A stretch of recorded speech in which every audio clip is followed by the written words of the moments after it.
Factors that affect solubility. So there's a lot of things that can affect solubility, just like when we were doing acids and bases, there's a lot of things that can affect the pH in an equilibrium problem. And so the factors that can affect solubility, I'm going to talk about each one of these individually, but these are the four, okay? Besides like heating it up, we know if you heat something, generally you're going to make it more soluble. I'm not talking about that because heat changes the temperature, which will change the K value. So I'm not talking about that right now. I'm talking about other ways to affect solubility. So you can have what's called a common ion. So if I was putting in calcium fluoride into something and there was already fluoride in there, that is considered a common ion.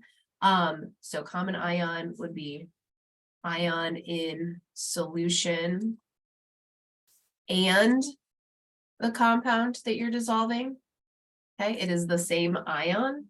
And that's going to shift the equilibrium, okay? It's like adding in a product that's part of that dissociation equation. So it's going to shift the equilibrium, okay? If I put some in, so if I'm looking at here, let's write this. Say it's AB solid, those two, A plus and B minus, right? If I added in a common ion, maybe some more B minus, that's going to make it shift this way. So it's going to shift left and be less soluble. Okay, so if there's a common ion in there, it's going to be less soluble. And we're going to talk about that more in detail in a minute.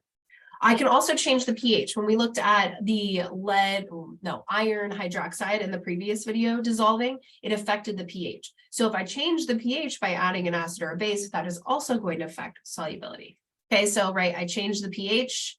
That can add H plus or OH minus. Actually, let's do add or remove. H plus or OH minus, that's going to affect the solubility. Now, this one is more like chapter 24. I think we will talk about this later. But some ions, especially metals, can make what are called complex ions. And essentially, it's just using an ion that was in my equilibrium to make something else. So if it's used in a second equation, that's like taking it out of the equation. So if this was my thing again, AB makes A plus B minus, and maybe I'm going to use this to make a new complex ion. That would be like taking out some of the B minus. So that's going to make it shift this way to fill in the space, right? According to Le Chatelier's principle. Okay, so a new complex ion formation essentially is making something else. And it's usually something kind of complex. So like I said, we'll talk about that more in detail in chapter 24. And the last thing is something is amphoteric. Remember, ampho means both. Things that are amphoteric can act like an acid or a base. So we have to kind of look at which way it's going to dissolve and how that's going to affect pH and things like that. All right, so I'm going to go into each of these individually a little bit more in depth. First, we're going to start with a common ion. Okay, if I add a common ion, again, ion in the solution and the compound, okay, so if it's the same ion, it's going to reduce solubility. Okay, right, just like what I said above, essentially it's just a Le Chatelier's thing. If I add in some B minus, it's going to shift it to the left, so make more solid, so it's actually going to be less soluble. And we are going to test this in the lab.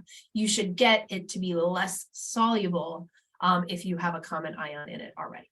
Okay, so for example, if I add NaCl to lead chloride, remember this guy isn't very soluble, what would be my common ion? Okay, well, chloride, right? Chloride is in both of them. That is the common ion. So if I'm looking at my solubility of PbCl2, right, it's not very soluble. So we got this whole equilibrium thing going on, Cl minus. If I add in some Cl minus, it's going to shift it to the left. So let's say I increase this. It's going to cause it to shift this way, and it's going to be less soluble. So this is all the Chatelier's principle, which we learned about in the equilibrium unit, right? It will shift to reduce the stress. Okay, essentially, it wants to get back to the equilibrium values, right? So it shifts left in this case, making it less soluble. Okay, so that's all based on the Chatelier's principle. Okay, so we're going to put some numbers to this. I got example number 4. What is the molar solubility? Okay, remember molar solubility is X. I'm looking for X of calcium fluoride. We did this one in the previous video, CaF2, in a solution that is 0.020 molar NaF. So how do I do this mathematically? Well, my common ion right here is going to be fluoride. Okay, now anything with sodium is completely soluble. So essentially this is the amount of F that I'm adding in. Okay, if you check your solubility rules, usually we'll put it with sodium because anything with sodium is soluble. So this means my common ion is fluoride. I am already going to have 0.020 molar fluoride in there. So I'm wondering about CaF2. So that's what I should be writing my equation for. Okay, so I've got CaF2 solid. I get Ca2 plus and 2F minus. Okay, now this is where my ice table is going to be a little bit different. If I already have fluoride in there, that affects my equilibrium. So I don't care about that. I already have fluorine. So instead of putting 0 there, I actually already have 0.020 molar fluoride. Okay, so if I have that, the common ion amount goes in the initial spot. Now I didn't have a common ion of calcium. Hey, it's still going to be plus X and plus 2X.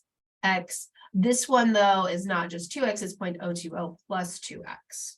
Okay, so if I were to write my K expression for this, it's going to be X times this plus 2X squared. Now this algebra looks a little bit more complicated, right? Now I have KSP from that previous problem from example number 1. It was 3.4 times 10 to the negative 11th. This is from example number 1. Okay, so I have that. Now you're welcome to use the solver button if you want to, but just like in our acid and base equilibrium, these K values are so small that anything that is like plus X minus X, you can drop and then solve for X because it's actually not going to make that much of a difference. So I can drop this. So instead of doing this, and like I said, you're welcome to use your solver, I would just do X times 0.020 squared equals 3.4 times 10 to the negative 11th. And I get that X is 8.50 times 10 to the negative 8th molar, right? This is our ice tables, and that is actually what I am looking for. Now, see what I mean by it being so small, 8.5 times 10 to the negative 8th. That's a very, very tiny number, just not very soluble. And so if I were to plug that back in, it's actually not going to change the K value like at all. So this is very, very small. So it doesn't really affect much. Doesn't affect this concentration because I started with 0.020, which is a lot more than this value. Okay. So like I said, solver is fine, or you can drop anything that is plus X or minus X essentially. Okay. Now, I said this makes it less soluble, right? Anytime you have a common ion. So let's check that. All right, I'm going to compare this to my example number 1. And in example number 1, we got that X was 2 times 10 to the negative 4th. That was how soluble it was. And in this example, we have 8.5 times 10 to the negative 8th. It's almost twice, 2 times more soluble in example number 1 than it is here. This is really not very soluble. And the reason being, I already have a bunch of F minus in here, so not very much more can dissolve. Okay, so it affected the solubility. All right. Okay, so that was the first type, common ion. Now we're going to talk about creating a precipitate. Okay? So this kind of goes in with common ion, I guess, but we can create precipitates because the whole point of this, right, is that some things are soluble, some are not. The degree of solubility affects how much is going to dissolve. Well, if it's not dissolved, what is it? It's a precipitate. It's settled at the bottom, right? So creating a precipitate. We know what precipitate happens when you add 2 aqueous solutions together and you end up with a new solid, right? This solid that you make has to do with KSP. So everything is kind of like all tied together, right? So precipitation, if 2 aqueous solutions are mixed and produce a new solid, right? This guy, this is called the precipitate. Okay, now there's going to be other ions in the solution as well.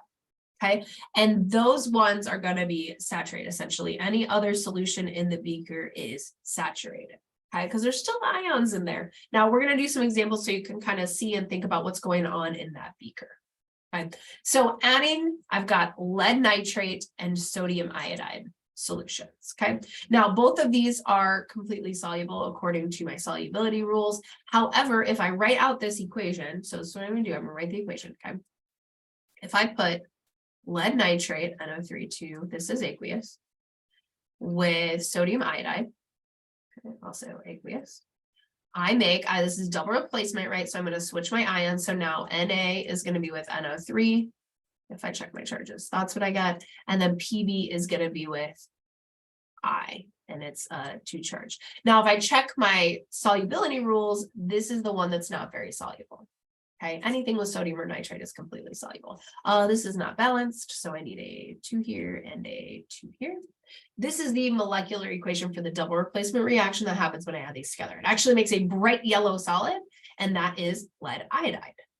Okay, now if I were to write the net ionic equation, right, the net ionic equation shows what just makes the solid, right? It's Pb2 plus aqueous and 2I minus aqueous makes PbI2 solid. That was what created the solid. So this is the net ionic equation.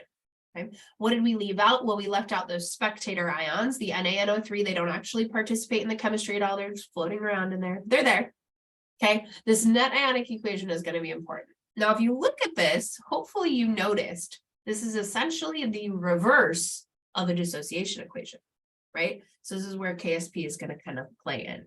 Now, very much like titrations, anytime we make a precipitation, we're going to have to do a BCA table and a KSP equation, just like a titration. So BCA and then equilibrium stuff. Okay, so we have to take into account that there's stoichiometry that goes on. We make some stuff. How much should we make? And then there's some leftover stuff, and then what's going on with the equilibrium. All right, so these are kind of our strategies. All right, the first one tells us how much solid we make. Okay, so how much precipitate. Okay, right? I did this equation, this lead and iodide made PbI2, right?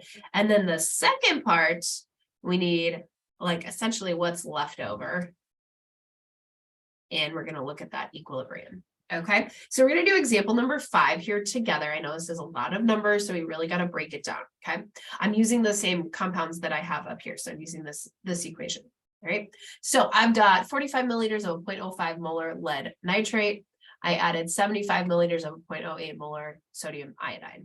Okay, so I just have the concentrations and the molarity. So if I have concentration molarity of each one, I can find the number of moles that I added, right? Now, again, hardly ever is it going to be a perfect ratio. I'm probably not adding, if I have my lead part, I'm probably not adding exactly twice as many moles of iodine. Most likely not.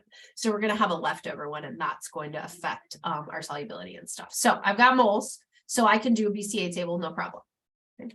Resulting in a precipitate of PbI2. Okay, that was this guy. So that's what happens. If the KSP for this compound is this value, it's not very soluble, right? This makes it solid. Then what is the concentration of both ions at equilibrium? Okay, so I mixed some stuff. I made a precipitate. So I'm going to have to do BCA and then KSP. So BCA might be the easier one right now to think about. Always do the BCA first. So what I want you to use is the equation that made the solid. Use the net ionic equation. Otherwise, it's going to throw off your stuff later. Okay, makes PbI2. Okay, so I'm going to write up here. Always use your net ionic for the solid. Okay, so this is what I did equation-wise, right? So I'm going to go B, C, A. If I multiply this and this, well, that's divided by 1,000. The number of lead ions I had, my moles here were 0.00225. If I multiply this and this, I get my iodine ions. So I started with 0.006, and this is a solid, so whatever. These are going to make the solid, so I'm going to lose this, minus 2x. Also, these are reactants, usually negative. So I get 0.00225 minus x and 0.006 minus 2x. Okay, now if I look at these, I need to figure out which one is going to be my limiting reactant. One of them I'm going to run out of and make as much solid as possible, and the other one I'm not. So you might be able to tell by looking at this if I have enough iodine or whatnot. Essentially, I need twice as much iodine as I do lead because it's a 1-to-2 ratio. So I'm going to run out of this because I have twice as much iodine. If I double this, I need what, 5.5 or 0.0055, which I do have of the iodine. That means this one is going to be my limiting reactant. This one I'm going to run out of. Now, if you can't tell, just set one of them equal to 0 to solve for x. Okay, so that's what I'm going to do. I'm going to set this one equal to 0.00225 minus x equals 0. So x is 0.00225. Okay. If you end up then when you plug x back in, if you get something negative over here, that's impossible. So you picked the wrong one, then set the other one equal to x. But this is going to work. So I solve for my x. So I put that back in. So 0.006 minus 2 times 0.00225 means I have 0.0015 moles of iodine left over. Okay, this was the important thing I needed to get from the ice table.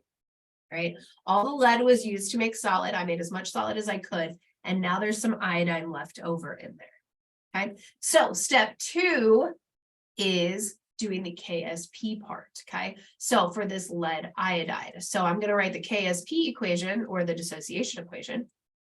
Okay, got Pb2 plus and 2I minus, so aqueous. Okay, these hopefully will be easy to remember because they're always opposite of each other. The BCA one is making the solid, and the dissociation one is breaking down the solid. So this one, you made the solid. This one is my ice, and I'm going to use my dissociation equation. So this is a solid. I don't care. Now this iodine is what I'm going to have to put air in my initial. It's like a common ion type situation. Okay, now ice has to be in molarity though, so I do have to put it over the total volume. Let's see, so it's this many moles, so the iodine molarity is going to be 0.0015 moles over, let's see how many liters we have. I have 75 milliliters and 45 milliliters, which I need to add together, so I would be 0.045 plus 0.075 liters. This concentration ends up being 0.0125. So that's what goes here, 0.0125. Okay, now I ran out of the lead, there wasn't any lead. Okay, so I'm going to do this just like a regular KSP. This is plus x, this is plus 2x, this is x, this is 0.0125 plus 2x. All right, let's see, what am I even looking for here? I have the KSP, so I can solve for x. And I want to know what it says, what is the concentration of both ions at equilibrium? So that means I want to know the lead and the I. So I want these two values. All right. So I'm kind of running out of room here. So I'm going to move this really quick. Oh, okay. So I just moved that down here. I'm right here. I have KSP from the problem is 9.8 times 10 to the negative 9th. That is going to be this times this squared. Okay, so x times 0.0125 plus 2x squared. And then I need to solve for x, all right? Use your solver or drop the plus 2x, however you would like to do it. I get x is 6.2 times 10 to the negative 5th. Okay, now what was the question asking for?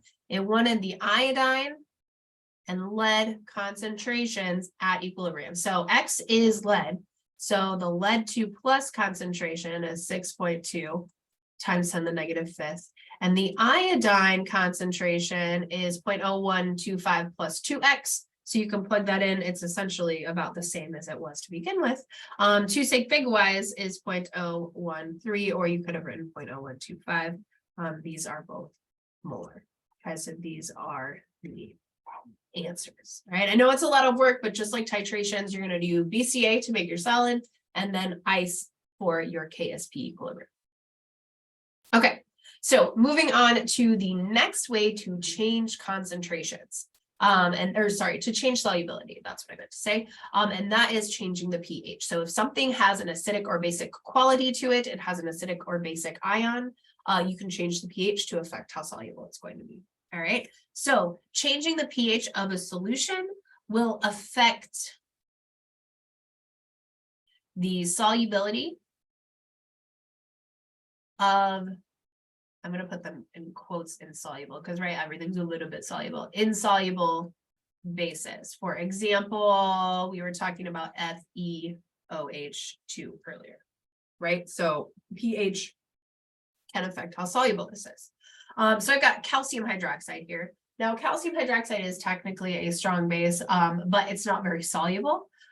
So that's what we're going to look at here is the KSP for calcium hydroxide. All right. So I'm going to write the equation. My dissociation equation, right, is what goes with KSP. Looks like this. Ca2 plus and 2OH minus. Both of these are aqueous. Aqueous. All right. Now, if I had a saturated solution, it's going to have, let's see, I think we're going to calculate these, 0.012 molar in a pH of 12.38. So I'm going to calculate these in example number 6. Okay, so I can find, if I have the KSP value, I can find the molarity, from essentially my X, right? And the pH. Okay, so we're going to do that in example 6.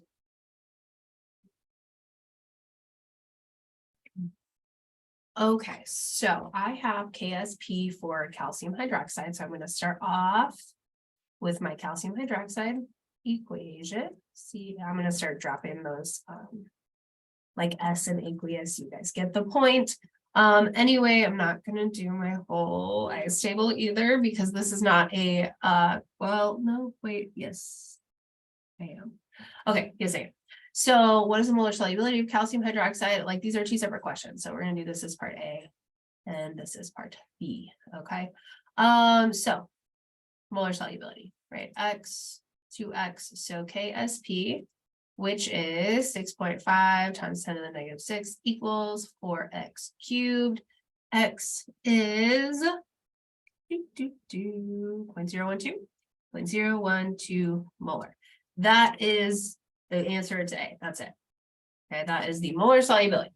Now it says, what is the molar solubility at a pH of 10.48? Well, first here, because we were doing with this question up here, saturated solution would be 0.012 molar.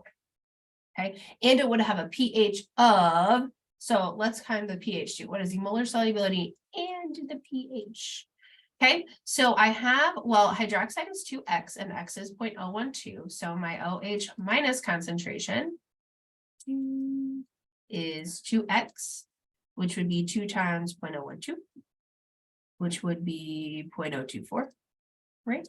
So my POH would be the negative log of that, which is,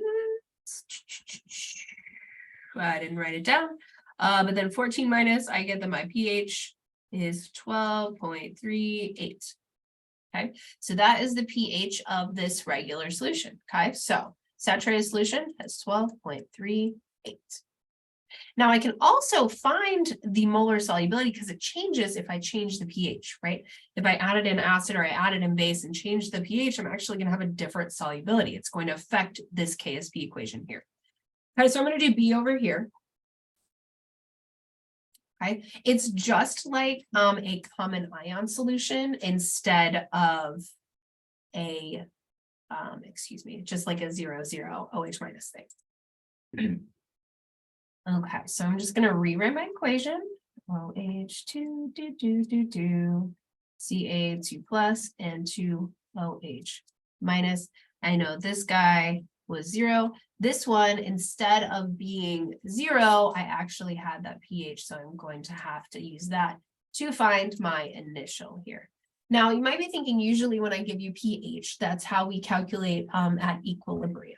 However, I'm trying to dissolve this in something that already has a pH. So in this instance, pH is actually my initial. Okay, so when I'm doing pH with KSP, let's write that up here, I guess. pH with KSP, the pH is initial, which I know is unusual for us, but we're trying to dissolve something into something that already has a pH. So the pH is initial. So if that is the case, I need that there. So I'm going to do that down here. Okay.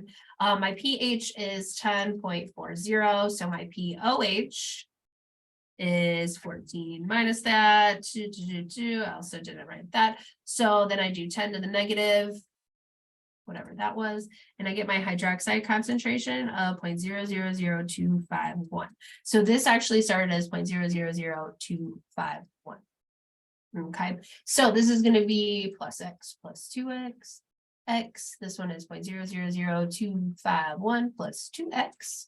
Okay, so KSP, which we had, is 6.5 times 10 to the negative 6. So instead of being 4x cubed this time, it is x times 0.000251 plus 2x quantity squared. All right, you can go ahead, solve it up, or drop the plus 2x if you want to. I got 0.0117 molar for part B. Okay, now what I want you to notice is that my molar solubility of just in water is 0.012 and the pH is 12.38. Well, if I did it at a pH of 10.40, so I actually change the pH, it actually changes the molar solubility. Okay, reason being, this was already basic, so I already had some hydroxide in here. So since that is a common ion, it should be less soluble, which it is. Since OH minus is a common ion, it is less soluble. Okay, so if I already had some hydroxide in there, it's going to be less soluble in the end. Okay, and we could recalculate the new pH if we wanted to. But okay, so that was kind of common ion stuff and what happens when you change the pH, because they kind of all go together. I also have the affects compounds with conjugate base of a weak acid, right? We can affect the solubility of anything that has a pH by changing the pH. So if it is like one of our salts that has a conjugate in it and causes the solution to be acidic or basic, we also have to take that into account. So the affects common ion with conjugate bases of a weak acid. For example, CaF2. Okay, if I said I have CaF2 in a solution, one thing you should notice is that F minus is the conjugate of HF, right, which is a weak acid. So that means this is going to be a little bit basic. Okay, so this one is going to be basic based on our whole Ka and Kb principles. Now, it is also the KSP equation for this guy is also very insoluble. So it is one basic and it is also insoluble. Again, I'm going to put insoluble in quotes because, right, everything's a little bit soluble. So if I wrote the KSP equation for this, I would get CaF2 goes to Ca2 plus and 2 F minus. Awesome. But also there's an equilibrium equation for the acid part, right? Because if I get F minus in solution, well, F minus when it's in water does this because it's a conjugate. So I have both of these things going on, which is important to recognize, okay? So we have to kind of combine these, okay, because they are both occurring. And when I combine these, then I get an equation that looks like this.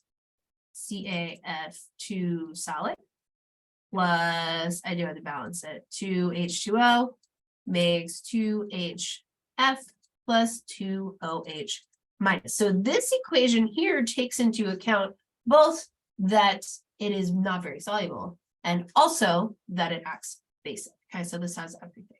Okay, so if I look at this equation, what happens when the pH increases or decreases? Well, if I were to affect the pH, I would be affecting here, right? So if I increase the pH in this case, that would mean adding in hydrogen ions. That's going to neutralize some of this base.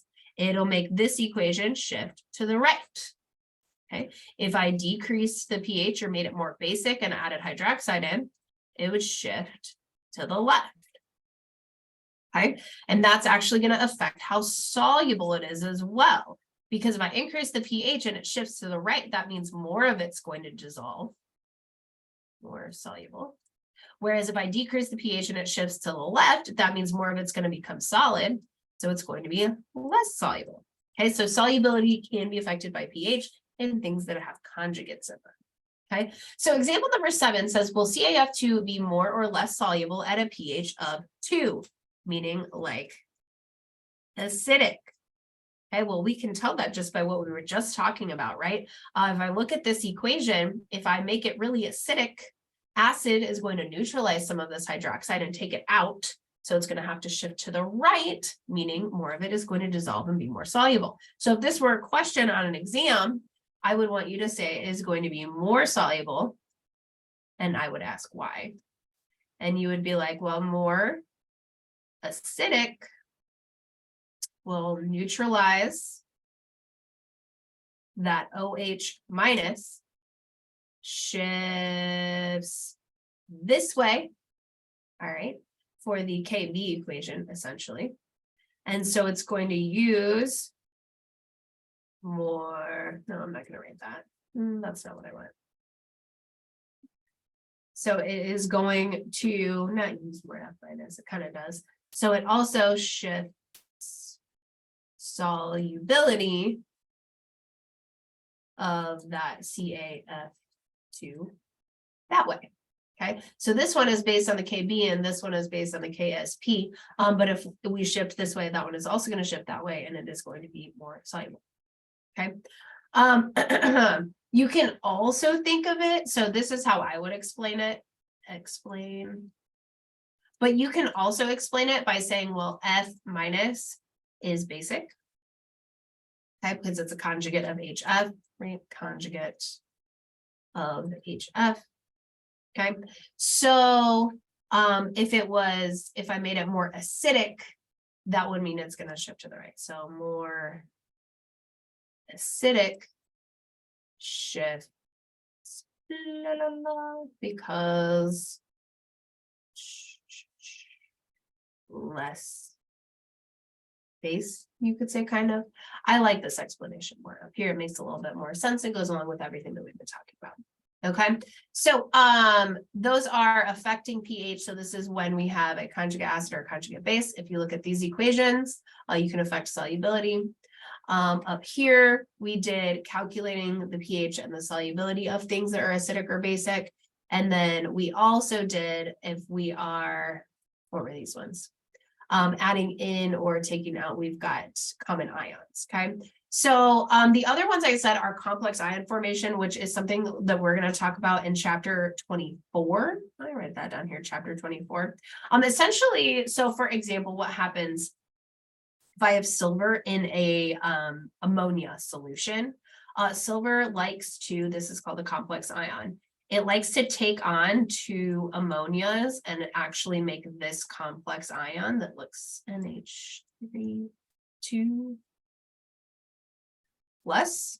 This is a complex ion. Okay, so silver actually makes this. This has actually a really high K, we call it KF, but a K value. So a lot of them do this. So it actually affects the solubility.